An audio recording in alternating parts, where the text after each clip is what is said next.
Hey, what's up, everybody? It's Matt Johnson. We are back with another episode of the Team Building Podcast. We have a very, very special guest with us today, and we're talking about all about the latest trends and what's happening in the world of team building and expansion with one of the guys that is very plugged in with all the top agents around the country. But before we bring him in, let's bring in the man, the myth, the legend, Jeff Cohn. How's it going? I would also like Oracle of Omaha to be added to that. I'd like to take Warren Buffett's spot. Can you just add Junior to that? Yeah, exactly. What's up, Johnson? Great to be here. And Pat Hiban's a good friend. We spent 2 weeks in Vietnam together a couple months ago. Super excited to have him on the show today. Yeah, it's going to be an awesome conversation. So, Pat, for those that don't know, especially your background before you got into what you're doing now in terms of hosting your own podcast, and I think a lot of people know you for that. But for the people that might not have been in the business as long to know your real estate background, can you share a little bit about that and kind of how you got to where you're at today? Yeah, absolutely, Matt. So I started in the real estate game in 1987, fresh out of college. I, took a job with the path of least resistance, least barrier to entry. That's real estate. And because I only got a 2.3 in college and a degree in sociology, so I really couldn't make a whole lot of money elsewhere. And, basically I just moved on for the next 25 years selling real estate in Columbia, Maryland, which is a suburb right between Baltimore City and Washington, D.C. And built a big team over the course of 25 years, worked at 5 different companies, including my own. 2010, sold my team to one of my top agents, wrote a book, went on book tour, came back from book tour, decided just to become an investor, invested for about 5 years. And then I decided to start giving back to the real estate community, created a podcast. We've had over 1 million downloads and 400 some episodes. And about a year ago, started a new business, Rebus University, which is an online training platform for real estate agents. That's where I'm at. Very cool. Yep. And the book, you mentioned writing the book. So it's 6 Steps to 7 Figures. If people can still go buy on Amazon, and it gets still highly rated and purchased all the time. People still mention that book quite a bit. And then the podcast is Real Estate Rockstars, which everybody should go subscribe to on iTunes, because you interview some of the top agents around the country, whether they're in the team building world or the individual production world, whoever they are, you've got them on the show. So let's move on and let's get into a little bit of the just what you've seen over the last year or two of interviewing some of the top guys, especially in the team world. Are there any particular just models and some of the strategies that people have kind of mentioned on the show that have really caught your eye or caught your ear that made you think that that's something that the rest of us can learn from? I've had some incredible interviews this year already. In the past 6-9 months, I interviewed Robert Kiyosaki. Yesterday I interviewed Barbara Corcoran. And I've interviewed pretty much all the top agents from the top real estate offices and the top boutique.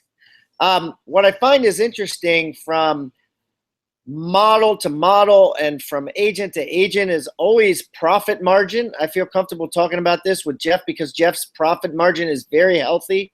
I did an interview earlier today and it had a profit margin of 7%. So we talked about that, and she knew that was low, and she was okay with that, which is fine if you're okay with that. So, but I find that it is becoming more and more difficult for agents to profit a decent amount unless they're doing one of two things. And the first is doing what Jeff is doing, where he's not only added additional fees, strong commissions, a title company, a mortgage company, and other companies. That would be one way to build a team and then build ancillary businesses on the side and think of as many ways as you can to draw money in. And the second way is to build a very, very, very referral-based business and be highly attuned to customers, taking calls regularly, just being a control freak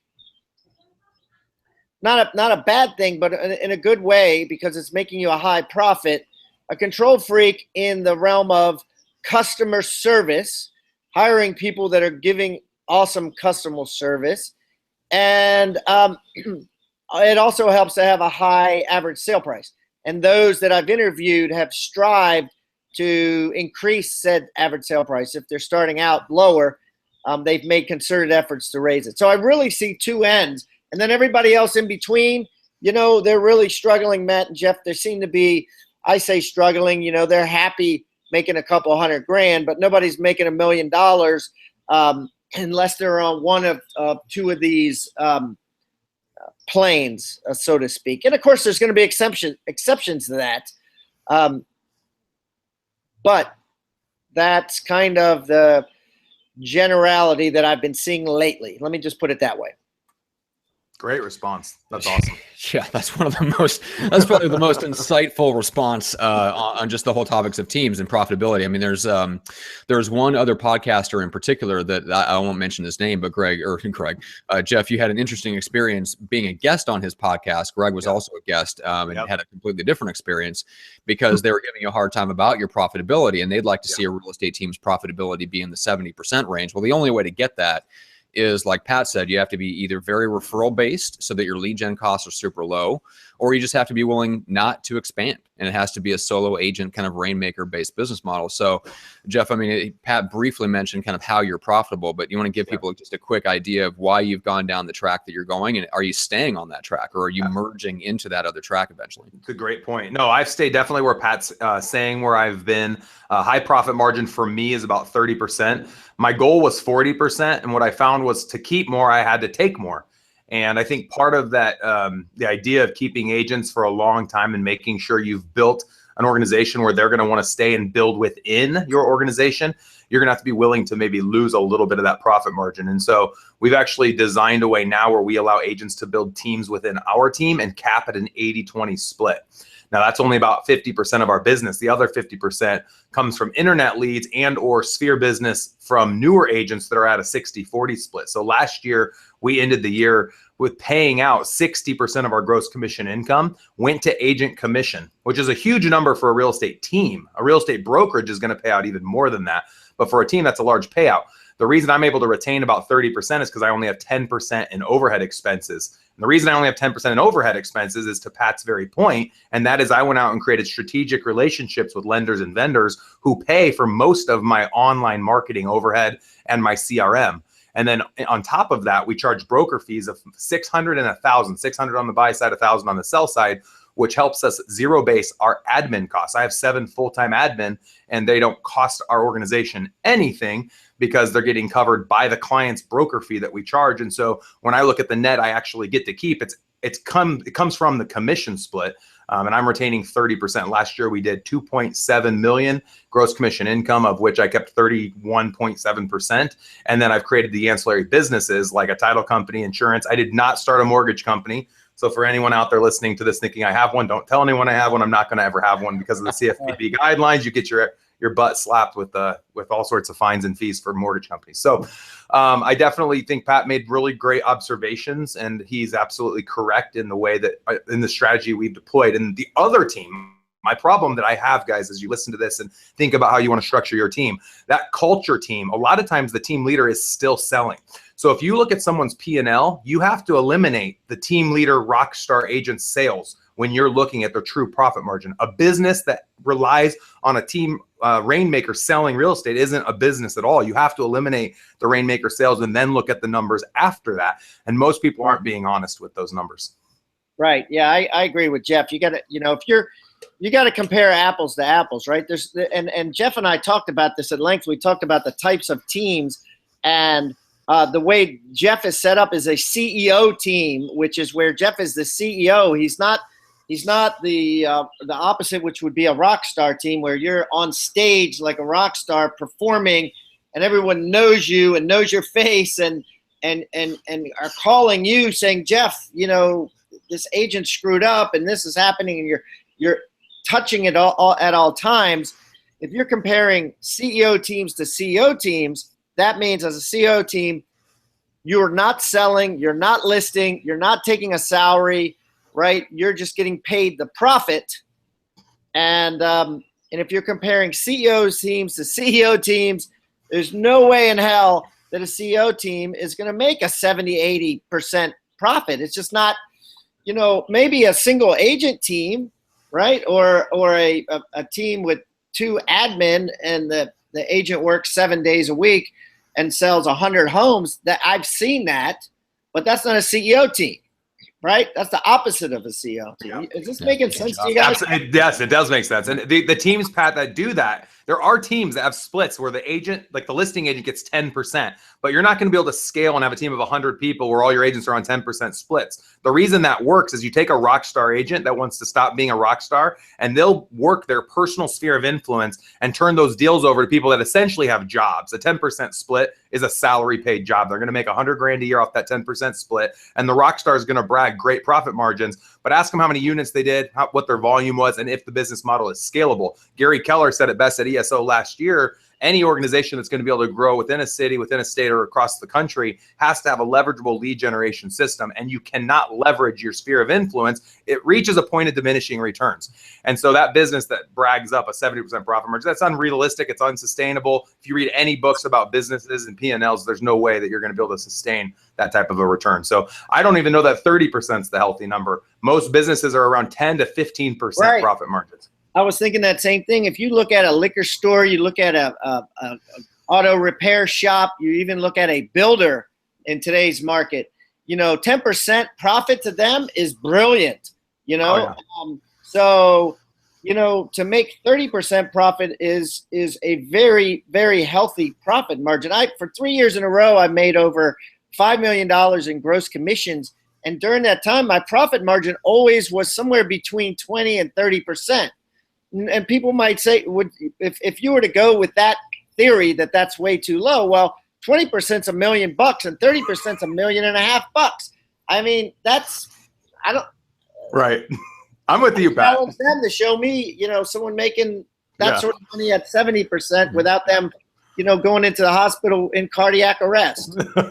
I'm with Pat. When you look at Millionaire Real Estate Agent, there's a lot of our listeners that are part of Keller Williams. If you haven't read the book, even if you're not with KW, I think it's a great book. I think version 2 is coming out soon. But at MREA, it outlines exactly what the split structure needs to look like. And Gary Keller and Jay Papasan, who wrote the book, talk about the 7th level. And that's where you're following the CEO model. This is not new concepts, guys. This started in 2006, I think the book was written.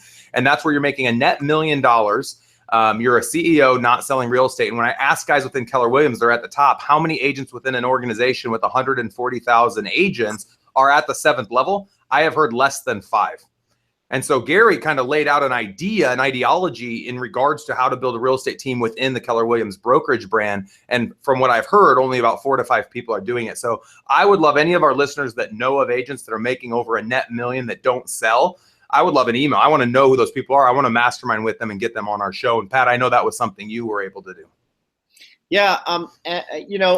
Now granted, one thing we should talk about, if you don't mind, is the two other types of agents, the rock star versus the CEO, because when I was doing it, I still played the rock star in a sense, in that I still shot TV commercials. I still was highly involved in the marketing. Mm-hmm. So I was a local celebrity. And that was more of a rock star model. If I'd want to do it like Jeff, which in hindsight, I probably should have done it like Jeff, because I think it's always better to be rich but not famous instead of rich and famous, if that makes sense. So I was rich and famous. Jeff's not famous and rich, and I'd rather be not famous and rich. I couldn't. You know what I'm saying? Perfectly said. I think the CEO is a better model than the rockstar model, which I did. Yep. You don't want to be necessary, and this is there's a great interview that talks about business valuation. And I forget the gentleman's name, but he did the interview with Patrick Lilly. And he's the guy that owns Real Trends, that puts out the numbers for the Wall Street Journal. And he said businesses that are valued the highest don't require the leadership at the top. Essentially, the people that own it aren't necessary. And the more you're not necessary, the more valuable your organization becomes. And Pat, I know we get into this in the CTA, Certified Team Agent product that you have posted on Rebus University. Why don't you talk about that product really quick? So Jeff invited me down to Omaha, Nebraska. I spent 3 or 4 days there. We brought a whole film crew with us, filmed his whole office, from him getting out of his car, walking into the office, up the elevator, through his whole day, through all his team meetings. We were essentially a fly in the wall. Actually got so bad that the editors of the thing actually called me and said, you know, Jeff keeps mentioning names of people on his team. We don't want to offend them, because he was like, this person screwed up here, this person screwed up there. And there's like, I know he didn't say he cared about whether to mention this, but should we edit it out? And I said, yeah, go ahead and put a little bleep there in the person's name. I don't want to hurt anybody's feelings, but essentially my point is that it was quite candid, and he disclosed everything from an agent working in the booth on their lead day, you know, all the way down to talking about his profit losses and excellent conversations about making money and where the money comes from. And it sold very well. You can get it now on rebusuniversity.com. And recently we just put it at 50% off. So if you go there now, you can get 50% off. We're going to take that off. Have I taken that off? Actually, what I'm going to do is we already took it off. Yeah, we took it off. So give us a special discount code for our audience. I'll give a special discount code. We'll just put Jeff. So if you guys go online, I'll have that set up within 24 hours. If you get type in a coupon of Jeff, we'll give you half off. All right, cool. Thank you, Pat. That's awesome. Yeah, guys, we go super deep. You know, a lot of people want to know, what's the infrastructure look like? Who are the players? What are you paying them? How is their time set up? How are you holding them accountable? How are you hiring your agents? You know, all of it gets explored. Pat is an expert at asking questions. If you listen to him when he first came on the show today, he's been in hundreds and hundreds of interviews with top people all over the industry, and he asks the hard questions. I was nervous even having him to the office. I wasn't sure if he's going to ask me something where I fall flat on my face. I was pretty happy with most of my answers, but Pat did a great job consulting me in some areas of the business, and you guys are going to see all that. It's a very candid interview process. It's in my office, which is a state-of-the-art office. We have the touch and go philosophy with a big bullpen and a lot of little touch and go offices. And I think it all came out really nicely. So thanks again, Pat, for allowing me the opportunity to work with you on that project. That was a blast. It was awesome. It was a blast. Well, let's talk about expansion for a quick second, if you don't mind. And I'm curious, Pat, kind of what your opinion is, just kind of surveying the landscape and talking to a lot of the top players, because that seems to be, once you build any sort of successful team, even if you're still in kind of that rockstar agent model. I mean, there's people out there that are selling. I think, Jeff, you talked about this the other day. I mean, there's agents selling 25 homes a year that are thinking about expansion, right? Right. So when you Pat, when you look at kind of the landscape and the people that are expanding and all this stuff, and what's your impression of that, and what do you think it really takes to provide real value to the agent on the other end of that relationship so they stay in that expansion relationship? Well, first of all, I think that out of 100 agents that have the word expansion written down on their 2017 goals, probably 90 out of 100 of them are manic, meaning that it's just not going to happen, because they are. I mean, I've talked to a lot of agents about their goals, and they're like, yeah, I want to expand. And like Jeff says, they're selling 40 houses a year, whatever, and they're just not ready to. They're not, you can't, you know, and so you can try. So I think that's a lot of people's, how should I say, dream, right, is to expand. And a lot of people are very, very, very optimistic on how much they can expand. I talked to some agents with one expansion team already in place, and they're like, I want to have 20 in place by 24 months from now. Yeah. And it's crazy. You know, it's like, what? Where, you know, it just scares me that some of them want to do so much so fast. A lot of things scare me nowadays, the way people are doing so much so fast, whether it's investing in buy and holds or flips or whatever. But that's one of the things that I think some people are going way too fast on. Now I have had some expansion teams on my podcast. You should listen to Kristen Cole's interview. She runs expansion, the division for Keller Williams, and she was quite candid on there. She basically said that in Alaska, her home base is doing well, and she built another one in another part of Alaska that's doing well, but then she had a couple that she laid an egg on, and they're not working. Lisa Archer is a great example. She is very optimistic about expansion. She told of an expansion team she created, I want to say it was in New Jersey, and she's in North Carolina, and she laid an egg on that one. She lost money, right? It just didn't work. Yet she, dusted herself off and opened up another one. I can't remember the location of it, but that one's profiting very well.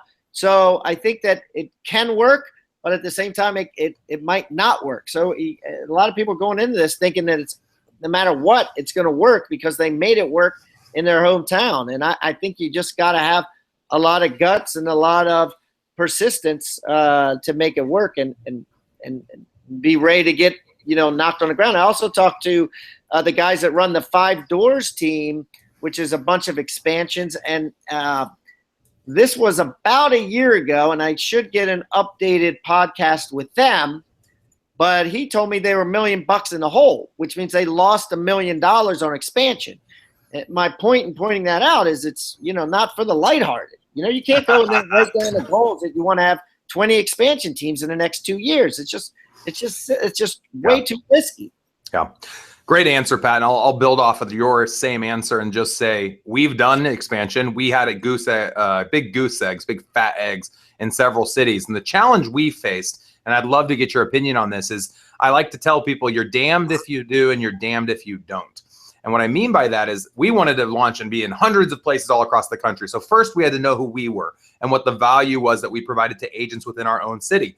And at that point, we thought, well, okay, we already figured it out. We feel like we have great systems. We're the #1 team in Nebraska. Let's take what we built here and copy paste it in other markets. But the piece that we took for granted is that for those organizations to succeed, you have to have the right people on the ground.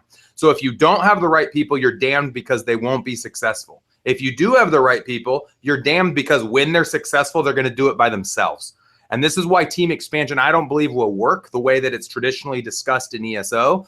I do think franchising works, and that's why franchising has been so wildly successful within real estate brokerages across the country. But they're very two different elements. And the biggest difference, I think, maker being the agent that succeeds doesn't have to stay within your team model. They can stay at the same exact brokerage, change names, run your entire system, and there's really no way to keep what you own, which is your intelligence. It's too easy to get out. Absolutely. Why would you stay and continue sending money to another state over to whoever the person is that's running it? Why would you stay with them? And what holds them to you? Because really what you're providing in terms of value is the organization you built from the ground up. So you copy paste that in another market. What keeps that person faithful to you? Well, what are you saying, Jeff? Are you saying that expansion won't work? Yeah, that's exactly what I'm saying. Yeah, that's exactly what I'm saying. I don't believe it's going to work in the traditional sense. And so we have a product that we're going to be launching this summer that I've teased a few times, and it's called flat rate expansion, where you get all of the same benefits of expansion, and we're going to charge a fee for people to partner with us anywhere in the country. So you're going to charge a flat rate, and then what if they just screenshot all the documents and take all the shit and leave, They can do that. So the big value add is they're going to be able to, when you think about why expansion works, it's because someone's proven a model or a system within their own city that they believe can work in other cities. And so we're going to make our office available via live stream, which we're already doing to a beta sampling of about 20 individuals across the country. So they attend all of our Wednesday dialogue trainings and all of our Friday team trainings. And then we have an accountability meeting with the entire group once a week. So it ends up being a total of 13 hours of training and coaching and accountability for around $500 a month. It's too cheap. Maybe. That's maybe. I mean, Pat, I'm curious. Like, what you've built this from the ground up. I mean, take me back to you know, the 90s when you were building your business and you were that rock star agent, or you were on your way to being that, what would have it taken for you to actually partner up with somebody to feel like they could get you further faster? What would that value? Was there anything that would have talked you out of doing it yourself? Wait a minute. Let me understand the question. What if Put yourself in the shoes of someone coming along, expanding and offering to partner with you? Oh, I see. You would be their expansion agent. What would it have taken? What would the value proposition would have to have been for you to just not build it yourself and partner? Yeah, it's hard because there's so much ego involved, right? I think there needs to be a way that you can. If there was a way to maintain the ego of the agent, which maybe Jeff has already figured out, right? Like if all you had to do is pay the $500 and I don't have to put Elite or Jeff Cohn or anything, like nobody even knows part of it. I'm just paying the money, right? Nobody knows I'm being coached by Jeff. I think it could work even better. I think for me, if I had to put Pat Hiban with Jeff Cohn or Pat Hiban with Omaha's Elite or whatever, and change signs and change everything and explain it to the team and all that, I think that might deter me from doing it. But here's what I like. I wouldn't need the accountability for me, but it would probably save me a ton of aggravation and a ton of salary and paying somebody if I were able to tap into the accountability and the training. See, that's key, right? I mean, big teams pay a lot of money and it takes time, right, to train. Even Jeff will tell you. I mean, Jeff spends a lot, even though he's got a CEO model, he spends a lot of time, which granted he may like to do, but at the end of the day, it's still time spent that he could be golfing or making money some other way, let's say. Yeah. At training. So if you could take that training piece out, Matt, and I'm trying to answer your question, the answer would be that training piece. That's what would appeal to me. I'd be like, great. You know, this guy Jeff is going to come in for $500 a month and train my people. And so long as I didn't think he was a schmuck and think that what he said doesn't work, right, I would do that all day long.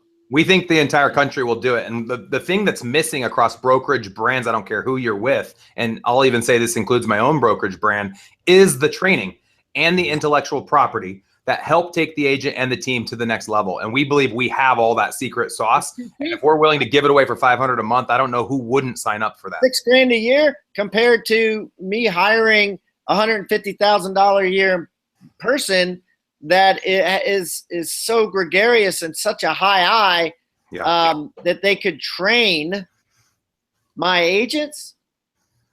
I don't know. Very special person. Yeah. And Pat, I'm curious, what's your own personality type? I am an ID. An ID. I would not have expected that. They're very close. They're, you know. Yeah. He is. You got to get him personal in Vietnam. You'll see all of his eye come out. Yeah, gotcha. You guys, for the record, we did the amazing race in Saigon together. Our team won, and it was one of the best experiences of my life. It was so much fun. Jeff went and said, all you got to do is find some English-speaking people. So he ran up and found some people from Australia, and somehow I had to sell lottery tickets. We had $10 in lottery tickets that had to be sold to move on to the next portion. And he sold them for what you like ripped the guy off, right? You're like, just give me that one, and it ended up being like a $50 bill, and it was $10 in lottery tickets, and the guy from Australia was like, "Oh, here you go, mate." He's like, "Thanks, buddy." It took 30 seconds. The challenge started, and I just ran right up. I was like, "We're in the amazing race. Give me $50." You speak English. You speak English. You speak English. It was awesome. We won though. That was the number one. Oh my God, that's awesome. All right. Well, you know, the number one thing I think about Matt and Pat is what's the audience looking for in this conversation? And not everyone has teams, and some people are thinking about starting a team. And we've gotten into expansion and what works and what doesn't, and why to expand. I think the number one thing I took from ESO, and I asked Gary Keller this question directly. He spent 3 hours with us. And by the way, Pat, you brought up Kristen Cole. She's the one that taught this class when I was in Austin last year, and Matt was down there with us as well. The number one question was this: there's businesses reach a point of diminishing returns, and every city has a different number. A lot of companies, like we just took out of the last Go Abundance event, they talked about you always want to have around 70% market share in any industry to be a big player. In my city of Omaha, the brokerages have all been, the biggest players have all been about 25%. No one's ever gotten bigger than about 25% market share. Well, last year, my team was 4%. So I said to Gary Keller, I said, why would I want to even think about expanding until I've already reached pinnacle point of diminished return within my own marketplace? Why would I even try going somewhere else? And he said, why can't you do both? And it's a great sentiment. Why can't you do both? But the reason why you couldn't do both or you wouldn't do both is because it's time consuming.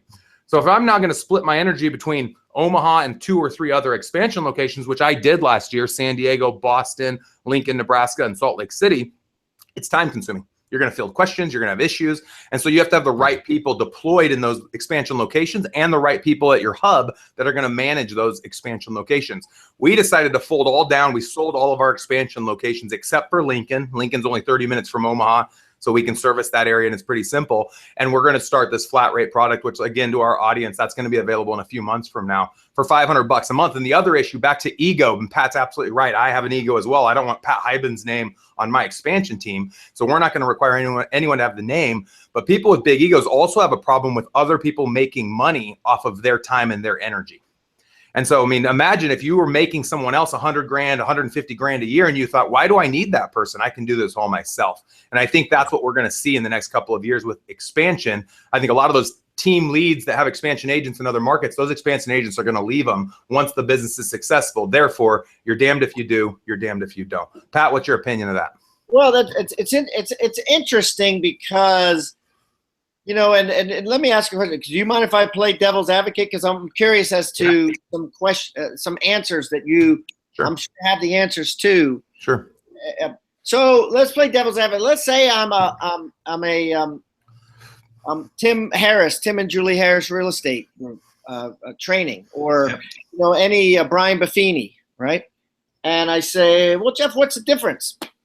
What's the difference between us and you? You're just using the word expansion. Right. And you're, you know, putting lipstick on a pig, but it's the same pig. It's coaching. Number one answer. I did it. You didn't do it. I have an organization that sells more than those other coaching organizations, and I'm coaching within a successful flagship team. So the live coaching that I'm providing to the expansion teams is actually the coaching I'm giving to my agents right in my hub city. And so they're plugging into live coaching that's going to agents by agents in our live city. And the cost is going to be another big one. So most of the coaches nationally are charging $2,000 a month for 60 minutes. So you're going to need to define the line between coaching and expansion. Yeah. Because you're kind of a blend of both. Yeah, and we use the word expansion because it's a buzzword right now, but it truly is. They can take anything they want from us. So they can become the elite team in any city across the country. They can use our marketing, our logos, or not. It's totally up to them. And so in that vein, we use the word expansion. We say, hey, become us in your local market, or don't. But you can essentially plug into all of our training, all of our intellectual property, all of our accountability meetings, and essentially become what we are in your market. And that's why we keep the name expansion on there. I would almost call it Jeff Cohn's flat rate expansion system. Yeah, that'd be good. You know, flat rate expansion system, something with that. Just to let them know what's different, because they're going to be getting, you know, they're getting the Kristen Cole team and the Ben Kinney team and the, you know, ABC, A to Z team. Right. I can 5 doors. Which one should I pick? Yeah. Well, the biggest difference is going to be with us. It's $500 a month. With all those other ones, they're keeping 10% or 20%. That's why you call it flat rate. Yeah. Yeah, flat rate. And what the name is right now is Elite Real Estate Systems Flat Rate Expansion. That's perfect. So. Yeah, makes sense. All right, guys. Thanks for the feedback, so I Pat. want to be sensitive to your time, Pat, because I know we need to flip over to actually having Jeff on your show, which is going to be awesome. So, so first of all, you briefly mentioned the certified team agent, but that's not the only product that's on Rebus University. What else are you excited about that people should go check out? Yeah, so we also have the certified listing agent, which Jeff is in as well. I had 8 agents come and do their listing appointments in front of a camera. And we've sold a ton of that. And it's basically 10 hours of online training on how never to lose a listing again. And I've had agents that have given us 5-star reviews and said every listing appointment I've been on since I took this training, I have won. And it's been amazing, the reviews that we've gotten on this. We recently released a price reduction university because we saw that some markets were starting to flatten out a little bit, and agents needed to get some price reductions. And this is going to be more important in the future even than it is now. But so I had my partner who bought my team, Mike Sloan, do a price reduction university with me.